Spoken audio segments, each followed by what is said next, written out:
నమస్తే Vishwas TV news కి స్వాగతం. ముందుగా ముఖ్యాంశాలు. ఢిల్లీ లిక్కర్ స్కామ్ కేసులో అరెస్ట్, ఈడీ కస్టడీలో ఉన్న సీఎం అరవింద్ కేజ్రీవాల్ దేశ ప్రజలకు లేఖ. విశాఖ డ్రగ్స్ కేసులో ఉన్నది వైసీపీ నేతలే చంద్రబాబు. కాంగ్రెస్ ఎమ్మెల్యేలకు ఒక్కొక్కరికి 50 కోట్లు ఆఫర్ చేశారు. బీజేపీపై సిద్ధరామయ్య సంచలన ఆరోపణలు. ఢిల్లీ లిక్కర్ స్కామ్ కేసులో అరెస్ట్, ఈడీ కస్టడీలో ఉన్న సీఎం అరవింద్ కేజ్రీవాల్ దేశ ప్రజలకు లేఖ రాశారు. ఆయన రాసిన సందేశాన్ని భార్య సునీత కేజ్రీవాల్ చదువుతూ వీడియో రిలీజ్ చేశారు. కేజ్రీవాల్ అరెస్ట్ తర్వాత ఆయన భార్య మొదటిసారి వీడియో రిలీజ్ చేశారు. తన జీవితమే ఒక పోరాటమని, శరీరంలో ప్రతి కణం దేశం కోసం అంకితమని లేఖలో పేర్కొన్నారు. దేశ ప్రజలు తనను ఎంతగానో ప్రేమిస్తున్నారని, గత జన్మలో తాను చేసుకున్న పుణ్య ఫలితంగా ఇప్పుడు భారత్లో పుట్టానని, దేశాన్ని మహాశక్తిగా చేయాలని అన్నారు. ప్రస్తుతం మనల్ని బలహీనపరిచేందుకు ప్రయత్నాలు జరుగుతున్నాయని అన్నారు. దేశంలో చాలా మంది దేశ భక్తులు ఉన్నారని, వాళ్ళంతా ఈ దేశాన్ని మహాశక్తిగా చేయగలరని లేఖలో తెలిపారు. తాను జైలుకు వెళ్లడంతో ప్రతి నెల 1000 రూపాయలు వస్తాయో లేదో అని చాలామంది మహిళలు ఆలోచిస్తున్నారని, కేజ్రీవాల్ని ఆపే సంఖ్యలు జైళ్లు లేవని తెలిపారు. త్వరలోనే తాను బయటకు వస్తానని, తన వాగ్దానం పూర్తి చేస్తానని కేజ్రీవాల్ ప్రామిస్ చేసి నిలుపుకోలేనిది ఏదీ లేదంటూ లేఖ రాశారని సునీత కేజ్రీవాల్ పేర్కొన్నారు. आपके बेटे और आपके भाई अरविंद केजरीवाल जी ने जेल से आपके लिए संदेश भेजा है। मेरे प्यारे देशवासियों, मुझे कल गिरफ्तार कर लिया गया। मैं अंदर रहूं या बाहर, हर पल देश की सेवा करता रहूंगा। मेरी जिंदगी का एक एक पल देश के लिए समर्पित है। मेरे शरीर का एक एक कतरा देश के लिए है। इस पृथ्वी पर मेरा जीवन ही संघर्ष के लिए हुआ है। आज तक बहुत संघर्ष किए, आगे भी मेरी जिंदगी में बड़े बड़े संघर्ष लिखे हैं। इसीलिए ये गिरफ्तारी मुझे अचंभित नहीं करती। आपसे मुझे बहुत प्यार मिला है। पिछले जन्म में जरूर मैंने बहुत पुण्य किए होंगे जो मैं भारत जैसे महान देश में पैदा हुआ।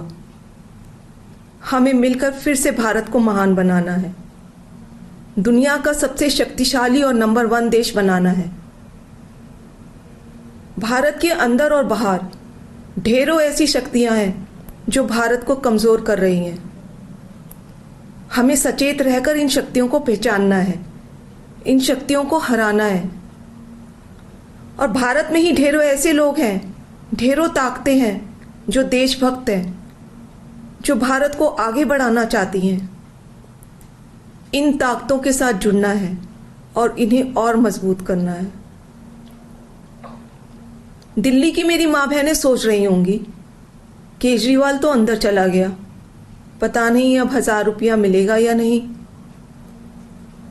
मेरी सभी माताओं और बहनों से अपील है, अपने भाई और अपने बेटे पर भरोसा रखो। ऐसी सलाखें नहीं जो आपके भाई और आपके बेटे को ज़्यादा दिन अंदर रख सके। मैं जल्द बाहर आऊँगा और अपना वादा पूरा करूँगा। क्या आज तक कभी ऐसा हुआ कि केजरीवाल ने कोई वादा किया और पूरा नहीं किया?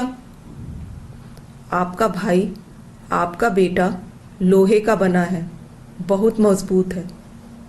बस एक विनती है, एक बार मंदिर जरूर जाना और भगवान से मेरे लिए आशीर्वाद मांगना। करोड़ों लोगों की दुआएं मेरे साथ है, यही मेरी ताकत है। आम आदमी पार्टी के सभी कार्यकर्ताओं से भी मेरी अपील है कि मेरे अंदर जाने से समाज सेवा और लोक सेवा का काम रुकना नहीं चाहिए। और हाँ, इस वजह से बीजेपी वालों से भी नफरत नहीं करनी। वे सब हमारे भाई बहन हैं। విశాఖ డ్రగ్స్ కేసులో నిందితులుగా ఉన్నది వైసీపీ నాయకులేనని టీడీపీ అధినేత చంద్రబాబు నాయుడు ఆరోపించారు. వైసీపీ నాయకులతో నిందితులకు సంబంధాలున్నాయనే విషయం రాష్ట్ర ప్రజలకు తెలుసన్నారు. విజయవాడ టీడీపీ వర్క్షాప్లో ఆయన మాట్లాడుతూ పూనం వీరభద్రరావుకు వైసీపీ నాయకులతో సంబంధాలు ఉన్నాయని అన్నారు. సంక్రాంతి సంబరంగా ఏర్పాటు చేసిన ఫ్లెక్సీల్లో జగన్, వైసీపీ నేతల ఫోటోలు ఉన్నాయని, దీనికి సమాధానం చెప్పకుండా తిరిగి తమపై దాడి చేసేందుకు వైసీపీ ప్రయత్నం చేస్తోందని అన్నారు. జగన్ 5 ఏళ్ల పాలనలో రాష్ట్రాన్ని గంజాయి రాష్ట్రంగా మార్చేశారని ఆరోపించారు. వార్తలు రాసే పరిస్థితికి వచ్చారు.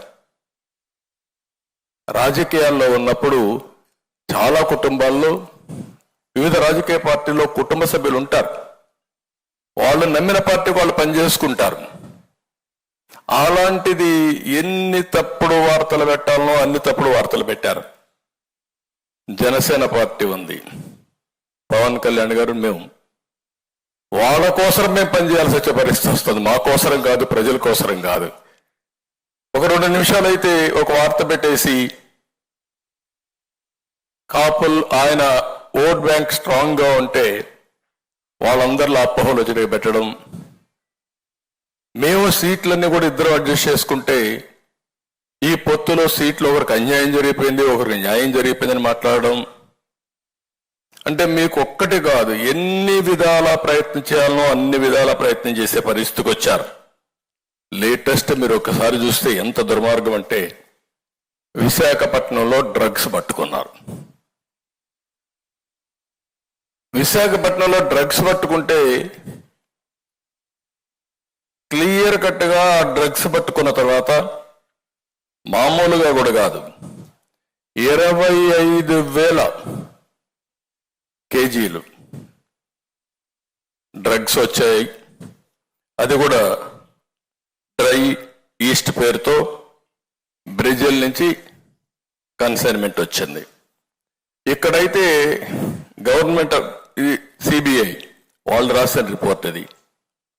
During the process of examination various officers of AP government and port employees gathered at site, causing delay in the CBI proceedings.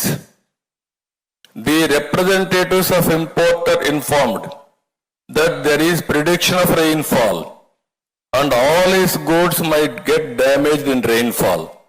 Hence request to keep the goods inside the container for the day for its safety custody.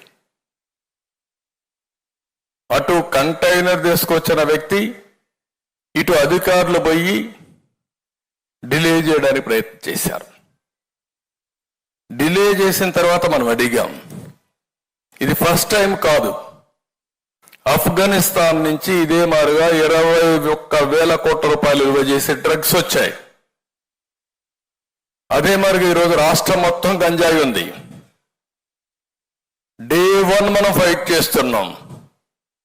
మనం పోరాడుతూ ఉంటే Telugu Desam party office మీద దాడి చేశారు. నేను 2 రోజులు 48 hours fasting చేశాను.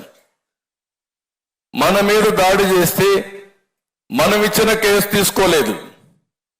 మన ఆఫీసుకు వచ్చి డీజీపీ ఆఫీస్ ఎంత దూరం గట్టిగా అరిస్తే డీజీపీకి వినపడొస్తుంది. అక్కడి నుంచి ఆఫీసును దాడి చేసి వీళ్ళు హ్యాపీగా వెళ్ళిపోయే పరిస్థితి వచ్చారు. ఈ వెంకటాపురం నుంచి 50 మంది కుటుంబాలు సభ్యులు వైకాపాలో చేరిక. పార్టీ కాండువాను కప్పి సాదరంగా ఆహ్వానించిన ఎమ్మెల్యే కన్నాబాబు. మాది పి వెంకటాపురం, నా పేరు భవానీ అండి. కన్నబాబు గారు ఆఫీస్కి వచ్చామండి. మేము అంతానే జాయిన్ అయ్యామండి. మేము అంతానే సార్కే మేమందరూ కూడా ముందుకొచ్చి సార్ తోటి మేము నడుము బిగించి మహిళలందరూ కూడా మా కన్నబాబు గారిని, పైన సీఎం గారిని, సునీల్ గారిని కూడా గెలిపించుకోవాలని అనుకుంటున్నామండి. కన్నబాబు గారు చేసిన మేలు ఏంటంటే మేము ఎప్పుడు మర్చిపోలేమండి. మాకు ఎప్పుడు జీవితంతో కూడా గుర్తుండిపోతుందండి. సార్ చేసిన మేలు ఎంత చేసింది కదండి. మా ఊరికి అసలు ఏది కూడా సిమెంట్ రోడ్లు ఉండే కదండి. కన్నబాబు గారు వచ్చాక మాకు వీధికి, చందులోకి, లోపలికి అన్నిటికి కూడా సిమెంట్ రోడ్లు వేసారండి. మాకు కన్నబాబు గారు ఇచ్చిన ఈ స్థలాలు కూడా మాకు ముందు ఒకసారి ఇచ్చారండి. మళ్ళీ తర్వాత జగనన్న స్థలాలు ఇచ్చారండి. మాకు అందరికి పట్టాలు కూడా రిజిస్ట్రేషన్ కూడా అయిపోయాయండి. మాకు స్థలాలు ఇచ్చారు. ఇల్లు లేని వాళ్ళకి అందరికి ఇల్లు ఇచ్చారండి మా కన్నబాబు గారు. కన్నబాబు గారు చేసిన మేలు ఇప్పుడు కూడా మా ఊళ్ళో ప్రతి ఒక్కరు కూడా మహిళలందరూ కూడా నడుము బిగించి కన్నబాబు గారికి ఓటు వేయాలని ముందుకొచ్చి ఈ రోజు కన్నబాబు గారు ఆఫీస్కి వచ్చి జాయినింగ్ జరిగిందండి. మా సార్ చేసిన మేలు కూడా మర్చిపోరండి ఎవరు కూడా. మహిళలు ప్రతి ఒక్కరు కూడా మాకు నడుము బిగించి ముందుకొచ్చి పైన సీఎం గారికి చేసిన మేలు కూడా మర్చిపోరండి. జగన్మోహన్ రెడ్డి గారు సీఎం గారు చేసిన మేలు ఏంటంటే రుణమాఫీలు ఇచ్చారండి. ప్రతి ఒక్కరు కూడా వాళ్ళు ఎంత లేనోళ్ళు అండి, బాగానే లేనోళ్ళు అందరూ కూడా రుణమాఫీ ఇచ్చి అమ్మఒడి వేసి ప్రతి ఒక్కరు కూడా మాకు అందరు కూడా మంచి చేసిన మేలు ఎప్పుడు కూడా జీవితంలో మర్చిపోవాలండి. మా కన్నబాబు గారిని గెలిపించుకోవాలి. మేమందరూ కూడా నడుము బిగించి ముందుకు వచ్చినామండి. జై కన్నబాబు గారు, జై జగన్మోహన్ రెడ్డి గారు. గత 20 సంవత్సరాలుగా జరగని అభివృద్ధి కేవలం ఈ ఎమ్మెల్యే కన్నాబాబు తోటి సాధ్యమైందని వాకాలపూడి గ్రామవాసులు తెలియజేశారు. గ్రామంలో ప్రతి ఒక్కరూ నాయకులు పార్టీలోకి వస్తున్నారని వైసీపీ సీనియర్ నాయకులు నల్లా శ్రీను, వీధి విజయ సారథిలు తెలిపారు. ఇప్పుడు గ్రామం శ్రీనివాస్ నగర్ చర్చిపేట నుంచి గత కొన్ని రోజులుగా టీడీపీలో తిరిగి అక్కడ ఏ విధంగా లబ్ధి చేకూరలేదని చెప్పేసి పార్టీలో గత 15 సంవత్సరాలు పెట్టి ఎంత కష్టపడి పనిచేసినా సరే మాకు అక్కడ గత ప్రభుత్వ పాలకులు ఎవరు కూడా మాకు చర్చిపేట ప్రధానమైన రోడ్ అది ఏపీఎస్పీకి చర్చిపేటకి కనెక్ట్ అయి ఉన్న రోడ్ అది. ఆ రోడ్డు గత 20 సంవత్సరాలు పెట్టి గత ప్రభుత్వంలో ఉన్న పిల్లి అనంతలక్ష్మి గారు ఎమ్మెల్యే గారు ఉన్నప్పటి దగ్గర నుంచి కూడా నెక్స్ట్ ఎంతమంది ఎమ్మెల్యేలు వచ్చినా సరే ఆ రోడ్ వేయడం జరగలేదు. ఏమన్నా అంటే ఫండ్స్ లేవని చెప్పేవారు. కానీ మన కన్నబాబు గారు, మా కురసాల కన్నబాబు రూరల్ ఎమ్మెల్యే గారు కురసాల కన్నబాబు గారు వచ్చిన తర్వాత ఆ రోడ్ని తక్షణమే నేను వేస్తాను, నేను నెగ్గితే ఖచ్చితంగా వేసి చూపిస్తానని చెప్పేసి ఈ రోజున 20 సంవత్సరాలు పెట్టి ఈయన రోడ్డు గత ఒక 16 లక్షల ఖర్చు అవుతుందన్న రోడ్డు గత పాలకులు అందరూ వదిలేశారు. కానీ ఆయన తక్షణమే ఆ రోడ్డుని వేయాలని చెప్పేసి అధికారులను ఆదేశించి అది ప్రధానమైన రోడ్డు అది ఒకటి. నెక్స్ట్ 12 బిల్డింగ్లు శ్రీనివాస్ నగర్ 12 బిల్డింగ్ల నుంచి గంగానగర్ వరకు అది ప్రధానమైన రోడ్డు. ఆ రోడ్డు కూడా 26 లక్షలు అవుతుందని అది వదిలేశారు. ఈ 2 రోడ్లు కూడా తక్షణమే ఎమ్మెల్యే గారుగా ఆయన కన్నబాబు గారు నెగ్గిన వెంటనే సరే ఈ 2 రోడ్లు వేసి అభివృద్ధి చూసి డ్రైన్లు కానీ అన్ని అభివృద్ధి చూసి ఈ రోజున ఆ గవర్నమెంట్ లో మాకు ఏమి చెందలేదు. కనీసం ఎవరికి కూడా ఎటువంటి ఒక ఇళ్ల స్థలం కానీ ఎటువంటి లబ్ధి పొందలేదు. ఈ రోజున ఇళ్ల స్థలాలు రావడం జరిగింది. అలాగే ఈ రోజున డ్రైన్లు కానీ రోడ్లు కానీ శ్రీనివాస్ నగర్ లో అతి ఎక్కువగా డ్రైన్లు కానీ రోడ్లు కానీ వేయడం జరిగింది. ఆ అభివృద్ధి చూసి ఈ రోజున ఎంతో సీనియర్ నాయకుడు కాంగ్రెస్ లో మంచి సీనియర్ నాయకుడు అలాగే టీడీపీలో కూడా కష్టపడ్డారు. ఇటువంటి అభివృద్ధి ఎప్పుడు చెందలేదు. ఆ అభివృద్ధి చూసి బల్లెడి సత్యబాబు గారు అలాగే బాలకృష్ణ గారు వీళ్ళిద్దరూ కూడా మిగతా వీళ్ళ కుటుంబ సభ్యులు ఇంకా వస్తున్నారు. వాళ్ళందరూ కూడా మన కన్నబాబు సమక్షంలో జాయిన్ అవ్వాలని ఈ రోజు వచ్చి స్వచ్ఛందంగా వచ్చి జాయిన్ అవ్వడం జరిగింది. అలాగే గతంలో కూడా శ్రీనివాస్ నగర్ నుంచి ఒక 40 మంది వచ్చి టీడీపీ నాయకులందరూ కూడా జాయిన్ అవ్వడం జరిగింది. ఇలాగే కన్నబాబు కోసం మేము కష్టపడతామని మేము సిద్ధమని చెప్పి ఈ రోజున ప్రతి ఒక్కరు కూడా వచ్చి పార్టీలో జాయిన్ అవ్వడం జరుగుతుంది. ముమ్మడివరం ఎమ్మెల్యే పొన్నాడ సతీష్ కుమార్ కు తాళరేవు మండలం చొల్లంగిలో స్థానికుల నుండి నిరసన ఎదురయ్యింది. ఎన్నికల ప్రచారంలో భాగంగా కొల్లంగి వచ్చిన పొన్నాడను స్థానికులు నిలదీశారు. గ్రామంలోని ఉప్పు భూములలో స్థానికులకే ఇళ్ల స్థలాన్ని ఇవ్వాలని గత 46 రోజులుగా ఆందోళన చేస్తున్నా పట్టించుకోలేదంటూ మహిళలు ఆయన్ను అడ్డగించారు. ఎమ్మెల్యే పొన్నాడ ఈ సమస్యను తన దృష్టికి తీసుకురాలేదని చెప్పే ప్రయత్నం చేశారు. ఎన్ని రోజులు ఆందోళన చేస్తున్నా మీకు తెలియదా అంటూ స్థానికులు అడ్డుకున్నారు. దీంతో స్థానికులకు ఎమ్మెల్యే పొన్నాడ అతని అనుచరుల మధ్య వాగ్వాదం చోటు చేసుకుంది. ఈ గలాట జరుగుతుండగానే ఎమ్మెల్యే స్థానిక అధికారి పార్టీ నాయకులు దూసుకుంటూ ముందుకు వెళ్లారు. దీనిపై స్థానిక మహిళలు ఆగ్రహం వ్యక్తం చేస్తూ ఎమ్మెల్యే తీరును తప్పుపట్టారు. గ్రామంలో మంచినీరు సక్రమంగా అందడం లేదని స్థానిక మహిళలు ఎమ్మెల్యే దృష్టికి తీసుకువచ్చారు. ప్రారంభంలోనే ఇలా నిరసన వ్యక్తం అవడంతో ప్రచారంలో కొంత నిరుత్సాహం చోటు చేసుకుంది.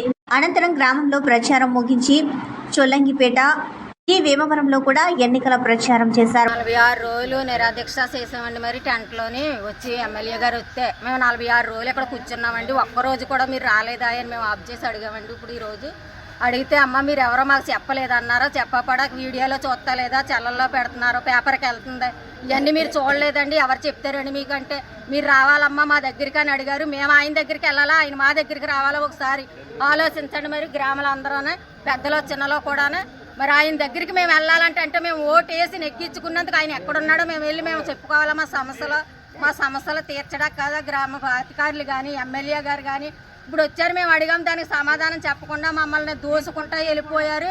మీకు సమాధానం చెప్పేది లేదన్నారండి. ఎమ్మెల్యే గారు కూడా వచ్చిన వాళ్ళు మమ్మల్ని గెంటుకుంటా వెళ్ళిపోయారండి. మరి 4 రోజులు ఓటుకి ఎలాగ వస్తారు, మేము ఎలా ఓటు వేసి గెలిపించుకోమా? అది మీకు న్యాయమా లేదా? మరి మాకు చూడండి నీళ్ళు కూడా రావట్లేదండి. నీళ్ళు 5 సంవత్సరాల నుంచి ఒక్క మంచి నీళ్ళు చుక్క కూడా నాడింగా రాలేదు. చేపలు వచ్చే ఒకసారి వీడియో తీసేడితే తిట్టారు.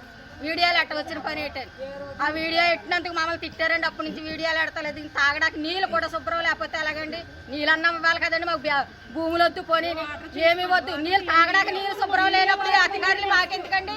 మాకు నీళ్ళన్నా కావాలి కదండి. నీళ్ళు శుభ్రం లేదు, ట్యాన్ లేదు, పంచాయతీలు లేవు, ఓ సైడ్ కాలువలు లేవు. ఎందుకంటే మా సైడ్ కాలువలు లేవు, నీళ్ళు లేదు తాగడానికి కావాలి కదా. ఇప్పుడు అడిగి మేము నిలదీసి అడిగితే మేము వచ్చి అలా చెప్పుకోవాలంటే వాళ్ళ దగ్గరికి వెళ్ళి మేము చెప్పుకోవాలా?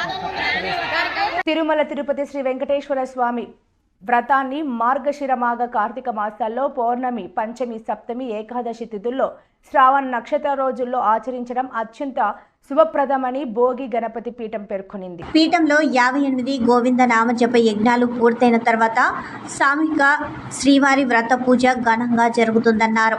పీఠం ప్రాంగణంలో శనివారం ఉదయం సుప్రభాత వేళ 21 సామూహిక శ్రీవారి జపయజ్ఞ పారాయణ జరిగింది. పీఠం వ్యవస్థాపక ఉపాసకులు దూసర్లపూడి రమణరాజు మాట్లాడుతూ సత్సంకల్పం చేసుకున్న ఆరాధకులు శ్రీవారి పాదాల వద్ద 7 శనివారాలు దీక్షగా దీపజ్యోతులతో పూజోత్సవం జరుపుకుంటున్నారని తెలియజేశారు. భగవతే వాసుదేవాయ నమః.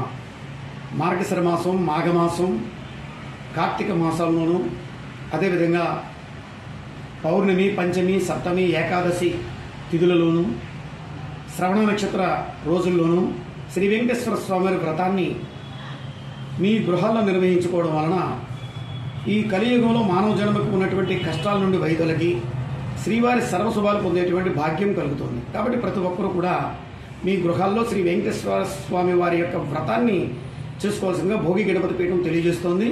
స్వయంభూ శ్రీ భోగి గణపతి పీఠంలో స్వామివారికి కవచయజ్ఞం జరిగినటువంటి సందర్భంగా తిరుమల పాదయాత్రతో శ్రీవారి పాదాల ప్రతిష్ఠ జరిగింది.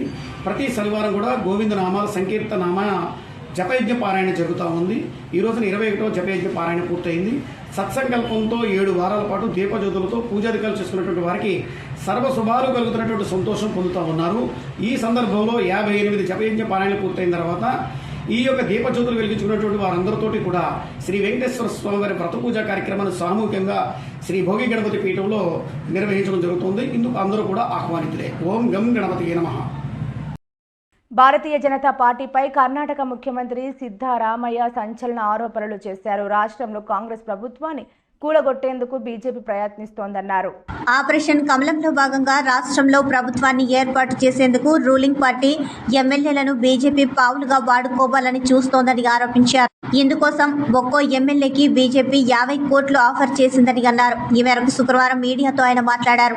ఆపరేషన్ కమలంలో భాగంగా ప్రతిపక్ష పార్టీలు అధికారంలో ఉన్న రాష్ట్రాల్లో ఎమ్మెల్యేలను కొనుగోలు చేసేందుకు కమలం పార్టీ కోట్లు ఖర్చు చేస్తోంది. కర్ణాటకలో రూలింగ్ లో ఉన్న కాంగ్రెస్ ఎమ్మెల్యేలను కూడా కొనుగోలు చేసేందుకు బీజేపీ ప్రయత్నిస్తోంది. తమ పదవులకు రాజీనామా చేసేందుకు మా ఎమ్మెల్యేలకు ఒక్కొక్కరికి 50 కోట్లు ఆఫర్ చేసింది. ఈ డబ్బుతో పాటు రాజీనామా చేసిన తర్వాత వచ్చే ఉప ఎన్నికలకు అయ్యే ఖర్చు కూడా తామే భరిస్తామని హామీ ఇచ్చింది అని ಸಿದ್ದರಾಮಯ್ಯ ಆರೋಪಿಸಿದರು. 50 ಕೋಟಿ ಆಫರ್ ಮಾಡ್ತಾರೆ ನಮ್ಮ ಎಮ್ಮೆಲ್ಯೆ. ರಾಜೀನಾಮೆ ಕೊಡಿ, ಚುನಾವಣೆಯನ್ನು ನಾವೇ ಮಾಡಿಕೊಡ್ತೀವಿ, ರಾಜೀನಾಮೆ ಕೊಡಿ, 50 ಕೋಟಿ ತಗೊಳ್ಳಿ, ರಾಜೀನಾಮೆ ಕೊಟ್ಬಿಟ್ರಿ, ಆಮೇಲೆ ಚುನಾವಣೆ ಖರ್ಚಿಲ್ಲ ನಾವೇ ಯಾವ ದುಡ್ಡು ಇದು? ಕಪ್ಪಣ ಅಲ್ವಾ, ಲಂಚದ ಹಣ ಅಲ್ವಾ? ಈಗ ಬಿಜೆಪಿಯವರು ప్రజాప్రభుత్వದ ಎಲ್ಲ మౌల్యಗಳನ್ನೆಲ್ಲ నాశన ಮಾಡ್ತಾ ಇದ್ದಾರೆ. ఎన్నికలు సమీపిస్తున్న వేళ తెదేపాలో చేరికలు వేగం పుంజుకున్నాయి. వివిధ పార్టీలకు చెందిన వారే కాకుండా ప్రజలు స్వచ్ఛందంగా పార్టీ తీర్థం పుచ్చుకునేందుకు గాను క్యూ కడుతున్నారు. ఈ కార్యక్రమంలో పాత గాజువాక తెదేపా కార్యాలయంలో 64వ వార్డు గొడ్డువానిపాలెంకి చెందిన పలువురు పార్టీలో చేరారు. వార్డు తెదేపా అధ్యక్షుడు కొవిరి హరికృష్ణ, స్థానిక నాయకులు నవ్వి శ్రీనివాస్, పలివెల రమణమ్మల సారథ్యంలో వీరందరికీ మాజీ ఎమ్మెల్యే పల్లా శ్రీనివాసరావు పార్టీ కండువాలు వేసి సాదరంగా ఆహ్వానించారు. ఈ సందర్భంగా మాట్లాడుతూ వైసీపీ పాలనలో విసుగు చెందిన వారంతా ఆ పార్టీని వీడుతున్నారని చెప్పారు. పార్టీపై నమ్మకం, సూపర్ 6 పథకాల పట్ల ఆకర్షితులైన వారంతా స్వచ్ఛందంగా పార్టీలో చేరుతున్నారని చెప్పారు. తెదేపా, జనసేన, భాజపా కూటమి విజయాన్ని ఎవరూ ఆపలేరని అన్నారు. కార్యక్రమంలో నియోజకవర్గ సమన్వయకర్త ప్రసాదుల శ్రీనివాసరావు, భూలోక, నమ్మి సింహాద్రి తదితరులు పాల్గొన్నారు. గొడ్డువానిపాలెం 64వ వార్డుకు సంబంధించి సుమారు 15-20 కుటుంబాలు తెలుగుదేశం పార్టీలో చేరడం జరిగిందండి. అది మరి రమణమ్మ గారి ఆధ్వర్యంలో, అలాగే సీని గారి ఆధ్వర్యంలో, వార్డు అధ్యక్షులు హరికృష్ణ గారి ఆధ్వర్యంలో ఇక్కడ చేరడం జరిగింది.